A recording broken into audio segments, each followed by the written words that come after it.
Words of wisdom. Competitive Solo words of queue wisdom. is- Just play what's strong in solo queue. I want to see Yi, I want to see Zhao. Right? I want to see, like. Wow, let's get I'm those gonna be Shyvanas in disappointed. here. Just farm up. about it, Devour jungles left and right. Udyr, I would love to see it There is all. a certain level of like, hey, if this champion's really strong in challenge or solo queue, then you can find a way to make it work if you're willing to kind of break the confines of a normal game. Like farm heavy junglers, for instance, typically don't work in especially like Korean pro play, but they're very successful in any solo queue. They have elements that make them strong champions. It's just about finding how to play them in competitive. Adrian's done that with his support play. Everyone else struggling a little bit more. There is one point I really do like from that is just that the comfort, right? If you play something all day in solo queue, you're super comfortable in it. You know the champion in and out. You're going to be more comfortable translating that to competitive, right? So it's like practicing for pro play while he's doing a solo queue, which is kind of cool. Yeah, and he absolutely does exude confidence and comfortability on the champions that he picks up. I want to dive into this game.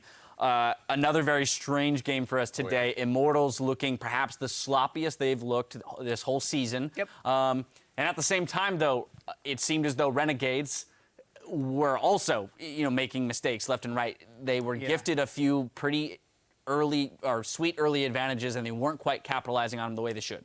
Agree. Yeah, I mean, I think that definitely this is probably the weakest game that Immortals has had as far as that goes, especially when you take in consideration they're playing the last place team. This should have been something where they really just kind of like exert their dominance, Which they said they were going to do in the past, right? But they haven't been doing that. I do have to just really quickly point out before we get into the game, compliment Renegade's draft, because previously their weakness is like, hey, they can't have initiation. Freeze is the only one who can do something.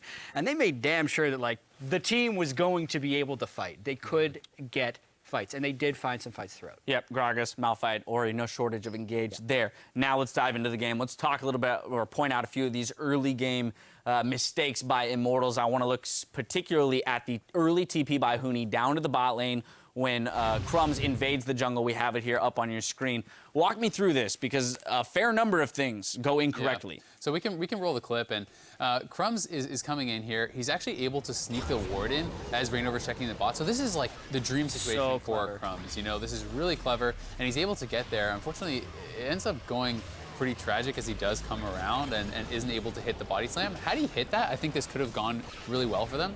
As they see him come in, though, this is where we should have seen the TP.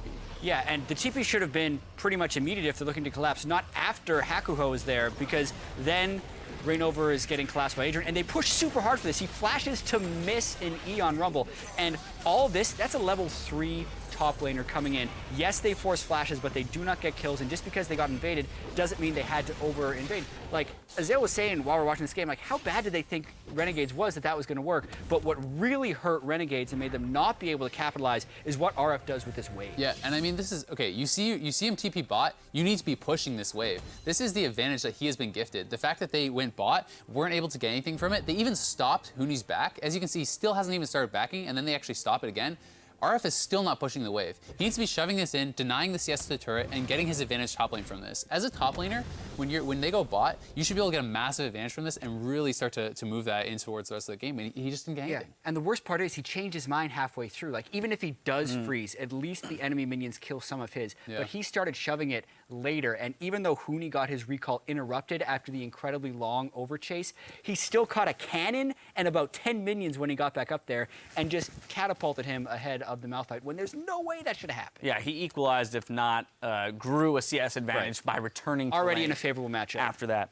So that's just an example of one of the many mistakes made by both teams in this game. You could expound beyond that, where again, Immortals make some funky TPs into the bot lane when they see the Gragas and Malphite come into the lane.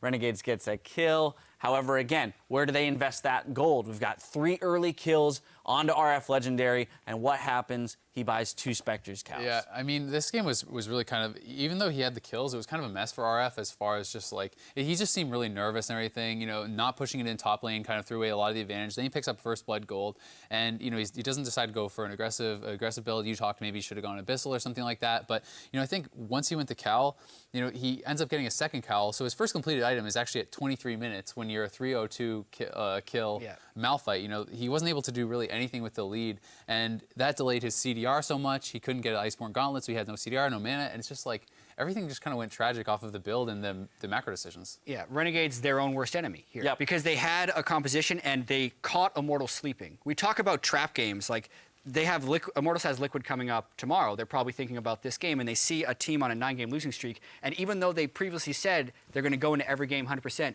they clearly were a little bit lackadaisical in this game. And Renegades had ample opportunities to win, but they weren't able to do so. It's actually a bad sign for Immortals that they couldn't maintain their consistency, but hopefully they bounce back, and they were not punished with a loss. Yeah, I don't think it's a stretch to say that neither team was operating at 100% today, and Immortals are very lucky to come away with their win, the one that they did, because this could have been their first loss. Immortals, well, they've kept their hold on first, but the battle continues to be the next best team. Now stick around to see if Cloud9 can defeat TSM and earn themselves a share of second place. Don't go anywhere. We'll be right back.